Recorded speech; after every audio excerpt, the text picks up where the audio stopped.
Balak magprotesta ni Cotabato City Mayor Cynthia Sayadi laban sa resulta ng plebisito ng Bangsamoro Organic Law. Magandang umaga po sa inyo, Mayor Sayadi.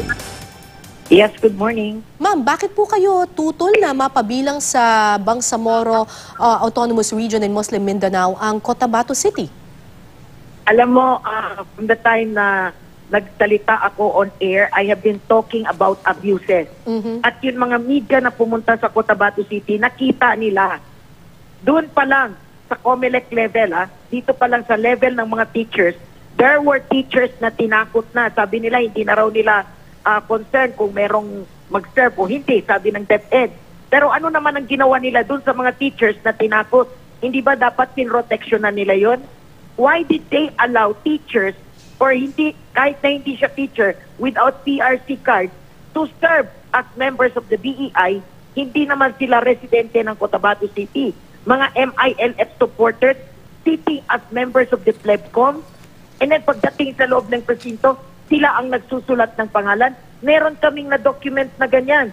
And aside from that, yung dumating na tao dito, huwag sasabihin ni Mujahid Iqbal na kami ang marami, because even your newsmen na pumunta dito, nakita nila, we are not talking of hundreds, we're talking of thousands of MILF coming from the province of Maguindanao, hinaras yung mga botante dito. Paano makapasok ang botante sa loob ng presinto kung sinisigawan nila, kinukuyog nila, hinaharas nila?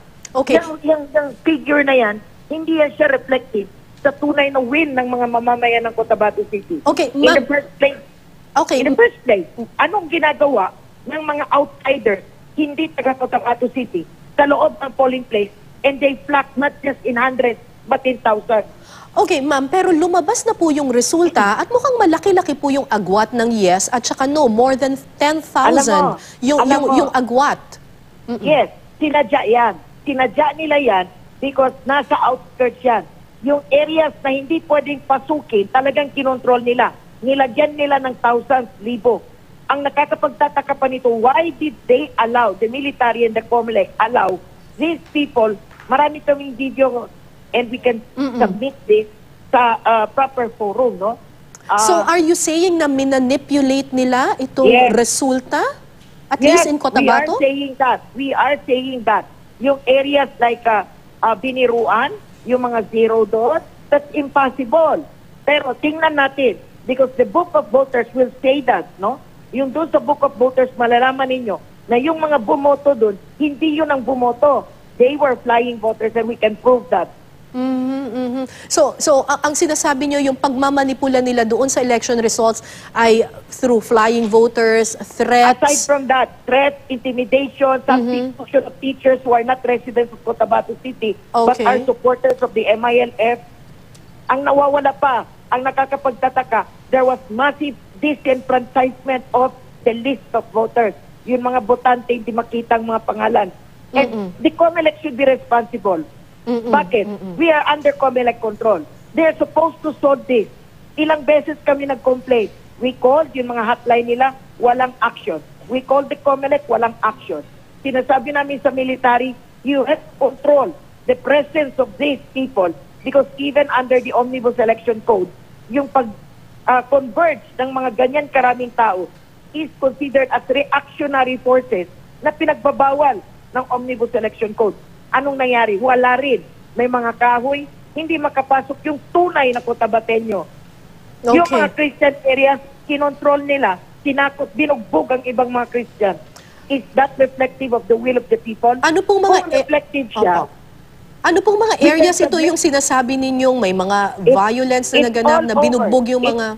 Sige po, sir. Ma'am. It's all over the city, no? Kaya nga kami, we are documenting everything. Kawawa yung mga tao. And then they shout, they are very unruly, papasok dito sa Cotabato City, using their uniform, MILF uniform, may baril pa. We have pictures to show that. So, medyo yung mga tao natakot. Tapos sasabihin, pag hindi ka bumoto, you're a monastic, papatayin ka. Ang Christian, pupugutan ng ulo. What can you expect ang mga Kristiyano dito? Ako na lang ang nagsasalita because natatakot ng lahat. And my life is in danger too. Okay, may mga sinasabi po ng ibang kampo, yung mga pro dito sa Bangsamoro Organic Law, na kaya raw kayong mga politiko tutol sa Bangsamoro Organic Law ay dahil ayaw nyo lang daw pong mawala sa inyong puder. Eh, hindi naman yan, ibang issue naman yan dahil marami namang supporters ng yes na supporters ko rin. Of course, we just have to respect them. Lalo mo itong mga MILF, mga propagandist ito, mahilig sila sa fake news, mahilig magkonkok ng mga hindi katotohanan. So, yan din ang naging problema namin. In fact, ang dami nilang mga harassments even in the social media. Yung prior to the election day, on the eve of the election day, yung isang no critic, no? Critic talaga na, pro-no talaga siya. Isang judge, sinapunan ng granada ang bahay niya. And then, on the day of the election, may mga granada pa rin nakuha. This is the first time na nangyari sa Cotabato City ito. And this is also the first time na umabot ng ganyan karami ang boto sa Cotabato City. That is impossible. It's statistically impossible. And we can prove that. Okay. So, Kaya there is nothing for them to rejoice because we're going to file a petition pa. okay. So, Before the COMELEC. ipoprotesta nyo po ito sa COMELEC.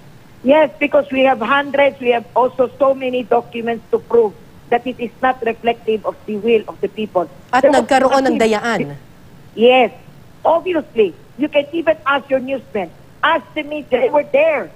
Ang dami naming nahuli. Bakit yung side ng mga real Cotabateños, the true Cotabateños, hindi pinaparinig? Bakit pinagtatakpan nila?